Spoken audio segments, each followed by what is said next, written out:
In design, your clients become your friends really quickly. You're spending this time with them. It's personal, it's fun. Mhm. So they become your friends. So then when they recommend you, if you can't help that person, you feel bad because you want to help them. I mean, there's a huge gap between the amount of people who want a designer and then the amount of people who are going to hire a designer. There are a lot of people in between. And I thought there are so many people that desire this and can't access it. If I could give them the feeling that I get when I'm putting together a design, that would please everyone.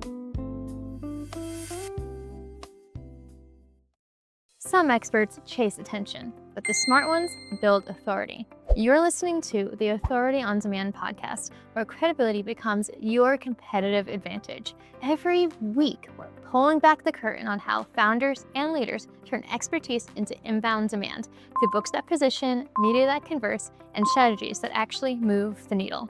I'm Danielle Hutchinson, your host and Chief Creative Officer at Authority on Demand. Now, let's turn your authority into leverage.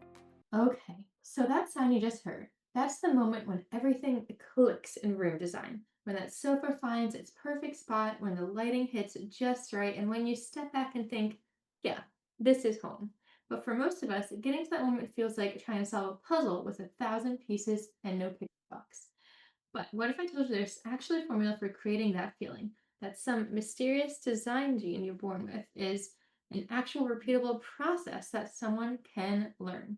Well, today's guest is Amy Barrickman, and she spent 15 years as an interior designer, but she's also become something of a design revolutionary, from going viral on TikTok to becoming a QVC design expert. Amy has made her mission to democratize good design.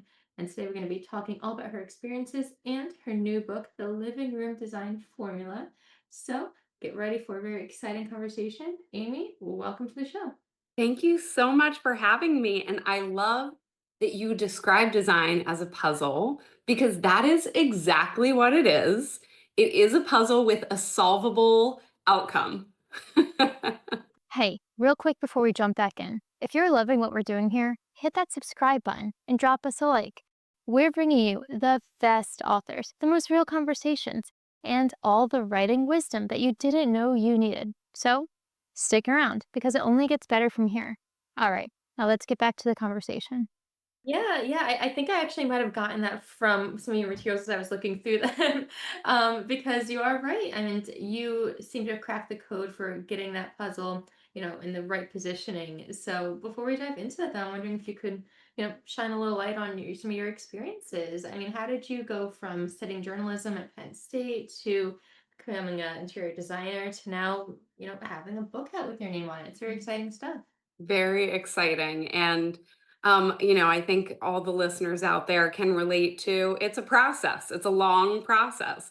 I had actually a very lucrative career in pharmaceutical sales, and I just felt stuck. I felt like I didn't love what I was doing. And even though it paid well and I had a company car and an expense account, all that fun stuff, and had a great schedule, it just wasn't feeding my soul. So I went back to school and I studied design. Um, and I knew it was something that I loved. It was something I hadn't really taken seriously as a career up until that point, but I loved it so much. And I went out there and I started designing and I built a business. And as I was doing it, I realized, I'm kind of doing the same thing over and over.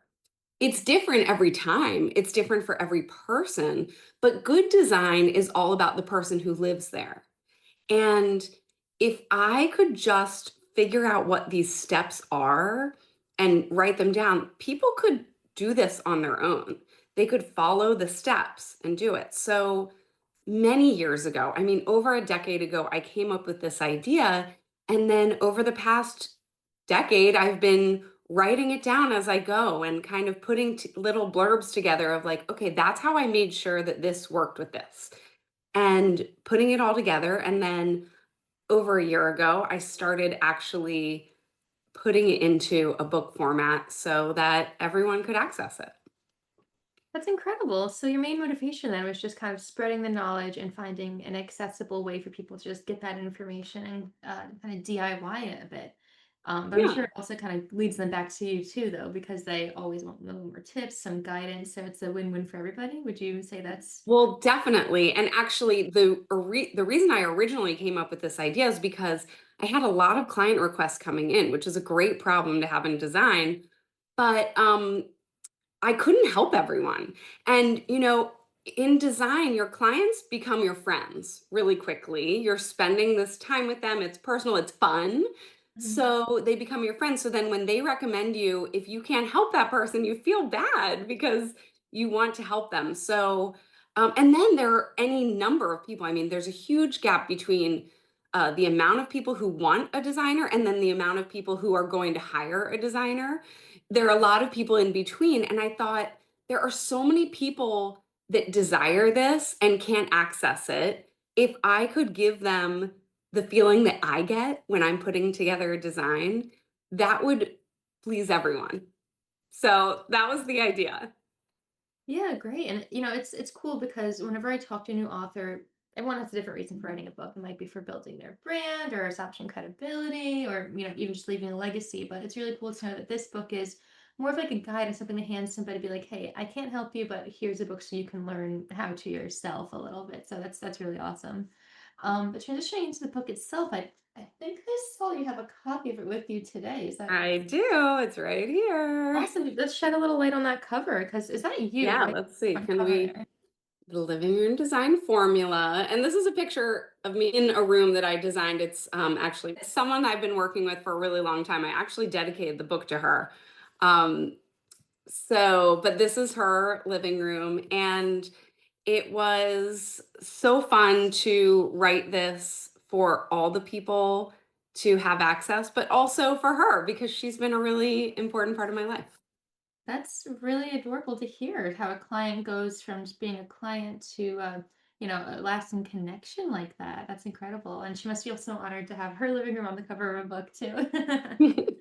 That's awesome. But I think it's time for us to kind of, go into this. What on earth is this formula that your whole book is all about? I'm not to, spoil it, but do you have any No, that's okay. We can spoil because we could talk for days and I still wouldn't be able to hit all the points. So there will be plenty for people to read in the book. But so the idea is when most people take on their own design, they kind of jump into it and maybe they see a sofa they really love and they think like, well, that kind of looks like about the size of my room and they get it. And then they're kind of working with that. And my concept is to do it the way the designers do. So start at square one. Even if you already have furniture that you're planning to use, I want you to kind of step back, strip it all away. And the first thing we do is we ask ourselves lots of questions. And in the first or second chapter, I have a list of all these questions. Who uses the space? When do you use it? Why do you use it? What's your favorite thing about it? What's your least favorite thing? And what do you wish you had? What would you never give up? So we go through all of these questions so that you have a really good idea in your mind of what you're creating. And then from there, we can take the next few steps, which are measuring, which is arguably the most important thing. And then we put together a mood board, which is when we bring all the images together. And the purpose of that is to make sure we're on this cohesive plan and that everything will fit together. And then the book continues to go through each step, buying the furniture and choosing your wall art and choosing all these things. The idea is one room at a time. We're just focusing on one room, and that's really important because if we focus on the whole house, it's overwhelming. We focus on one room, and then when that room is done, it gives you confidence. It gives the other people around you confidence to be like, oh, he or she knows what they're doing. So now they should move on to the next room. And it also helps with your budget. It helps you really focus and get the things you want and not go crazy and then feel like, oh, I spent all my budget and now I can't finish the room. I can't hang art or I can't get the accessories I want. Right. Okay. So kind of like you're saying, have a plan first, really get that mood board down, and then that's when you get everything going afterwards. It's in a general scheme of things, it's kind of a overview, I guess you could say, right? Yeah. Plan comes first. And it is simple. It's not easy necessarily, but it will be easy with the guidance from the book. But if you just take that time in the beginning to really strategically go into it, you are going to get this great outcome. And who doesn't want to have a living room that they're really proud of and excited for people to come over? Not to mention how good it makes you feel when you come down the stairs in the morning and you see your beautiful space. It gives you a better outlook on life. Right, exactly. And I mean, at the end of the day, it is your living room. You do most of your living in it. So it's Right. something that, you want to be comfortable living in. Exactly. Um, so a little bit more about the book itself. I was looking through it, and you do use an example of a client needing her living room ready for a January party, and I'm sure that deadline pressure was a lot. So can you speak a little bit on that, like how the pressure might lead to better results? Right, right. That's one of the first things I talk about Mhm. is I write in the book, I joke, you're having a party. And that means if you're reading this book, you have to plan a party. And it doesn't have to be this huge bash, but it could just be a scheduled event of like, on this day, I have a friend over. But the Right. idea is without a deadline, we could go on forever. And that's true of a designer too. If I don't have a deadline, I'm always like, oh, maybe I should look for a better console table or blah, blah, blah. When you have a deadline, that room comes together because you're like, these are my options at this time. And yeah, there might be some mythical thing out there, but if I can't find it, so be it. Um, so giving yourself a deadline is really important. And designers also feel that pressure. The story you're talking about is I had been Mhm. working with this client and I said to her jokingly, this was in like January, I said, oh, we'll be finished by Christmas, jokingly. And then, sure enough, it was almost You took Christmas. it seriously, yeah. And I had to get in gear because she had a party.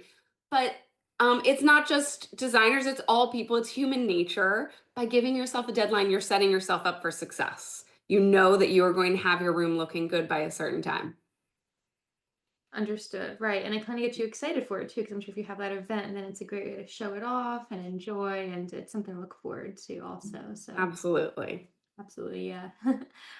So what's the biggest mistake you see that people make when they're trying to design their rooms? I mean, I kind of just have kept my room the same way for years, right? But, if somebody does try to rearrange it, what's something they do wrong that you try to help them with? Well, so the most important thing, and it's the easiest thing to overlook, is the proper size furniture. Okay. So many people call me when they've already purchased the sofa that isn't quite the right size. And it's challenging because if you don't get the exact size that works for your space, then you're working with a plan that's already flawed. So, this is not to say people can't reuse their furniture, but I find that when people look at it from that bird's eye view, they realize, oh, maybe they could use their furniture in a different way. Maybe they eliminate a piece or add a piece, or maybe they invest in new furniture. It just depends on where you're at. But so in chapter, I believe it's chapter 3, is called Mapping Your Space. And it goes through the process that designers take in order to truly truly map their space, create a map. And it might seem challenging, but it doesn't have to be. It's a graph paper and it's a little bit of drawing. And by taking that time to do it, you're setting yourself up for the best possible outcome. And I give you all of the dimensions like how wide a walkway should be, how much space should be in between your sofa and your coffee table, how far away should you sit from your television, things like that. So there are a lot of measurements and formulas that you can use to make sure when you're mapping your space on graph paper to make sure you're doing it in a way that's really going to flow nicely. I have a website called lrdesignformula.com. That's LR for living room, designformula.com. And when people buy the book, they can go on there and they can download a PDF measurement guide. It is a guide with all of the instructions, but also a graph paper printout and Nice. little printouts of furniture. So they're like kind of generally sized furniture, but you can cut them out and move them around to get a feel for what works for you. So that is a really important point and so easy to miss because we just kind of go, we think we know our space. I live there. I know the space. I know how it feels. And you might be surprised when you actually take 30 minutes to map it out and realize, oh my gosh, I could be using the space better than I am. Absolutely. And it's funny because I never would have assumed, couch size matters. In my head, I'm like, okay, a couch is a couch. It's the same Right. where, right? But it's not. It really depends on the room setup. So you really put that in perspective. Absolutely. So I'm wondering if we can transition a little bit into talking about the writing process itself. You did mention a Yeah. little before how you kind of wrote down some tips throughout the years, of over 15 years, if I'm remembering correctly. So what made you realize it's time to take all these notes and compile them into the book? Well, I've always kind of had the bug for writing. I've always wanted to write. I've always loved writing. I studied journalism. And I also like doing a little bit of fiction writing too. But I had this idea and I was like, this is something that would really benefit people. And I had already kind of put together these pieces. So I put into a proposal and I started talking to some different publishers. And what I learned in the beginning was they didn't share my vision for this one room at a time. And that was kind of a no, that was a do not, do not, what's the word I'm looking for? Do not disturb, no deal for me Right. because they wanted me to do the whole house. And I was like, I'm overwhelmed by doing the whole house, and this is my job. So I can't imagine how people would feel if they're reading the book about the whole house. I think it's the type of thing you would kind of pick up and like maybe reference a couple times and never use it. But I wanted this to be a working book. I wanted this to be something that you actually use and go through all of the steps with, or at least what applies as much applies to you. So I kept looking and I kept developing, and that is when I found the right pairing, someone who really shared my idea and actually appreciated that I wanted to do this in this volume index of like, let's do one room at a time. Let's start with the living room. And by finding them, that really gave me the kick in the pants to get it all together because all of you authors out there, I know so many people can relate to this. It's like when you don't have someone else checking in on that project, then you can always keep developing it. But once you have someone who's there saying, okay, the goal is this day, we want to go to print here, that will really give you a good kick in the pants, just like having a party for decorating your house. Right? Yeah. No, I So love that's that a sense. long-winded answer to your question of that's how this all came about and that's how it happened. I wonder if I had not paired up with this team, which is like a hybrid publishing situation. I don't know that I ever, I'm sure I would have eventually, but like it would have taken a lot longer to get the book to print. Understood, right. So I think I like that you did that though, because by structuring it to multiple rooms and having the goal in mind, the person's not just going to put down your book after reading it, by making it ongoing, it makes them more engaged in your book and more likely to, therefore talk about it to other people, spread the word, share it with others. So it was a great tactic, all in all, That I think. will, well, the idea is that's how I work with a client in their home. So I wanted to give that in book form. I wanted people to finish the living room design formula and be like, wow, that really improved my living room. Now let's move on to another space. Absolutely. Yeah, and why stop there, right? It is interesting though, 'cause you do title the book The Living Room Design Formula, but it covers all of the rooms. Was there a strategic choice in that title itself, Well, narrowing it it doesn't down? actually cover all the rooms. It's Oh, really okay. focused on the living room. Now, Right. um, there are a lot of things that apply to many different rooms, of course. But this is specifically tailored for the living room and even specifically tailoring it for the living room. I mean, it's not that short. It's super long. I mean, it's manageable. But even with that, there's so much to say. I could talk forever just about like whether you should do wiring in your ceiling. There are so many things to talk about. So this is very much tailored to that. It's also designed in a way that by following this process, one step leads to the other. So once you choose one thing, it will help you get to the next one. Um, and that's why I had to focus on the living room because if we were talking about, all the rooms, it would be like, okay, we're picking flooring or you're using whatever flooring you have. And then there would be like 19 different directions to go. So this way we knew we were at least going in one direction. Understood. No, it's a again great tactic, great setup all in all.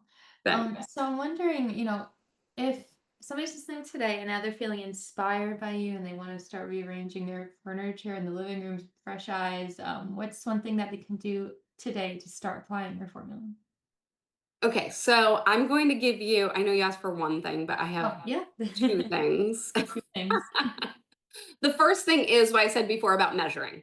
Right. So really measure your space, use graph paper. You can go foot by square or multiple feet. I usually do 2 to 4 squares per foot. So that's the first thing you could do. But I also want to give, this is something just for podcast listeners, which is I created a PDF. It's a free PDF that you can download.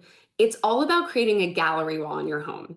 So this is really good at getting you kind of fired up.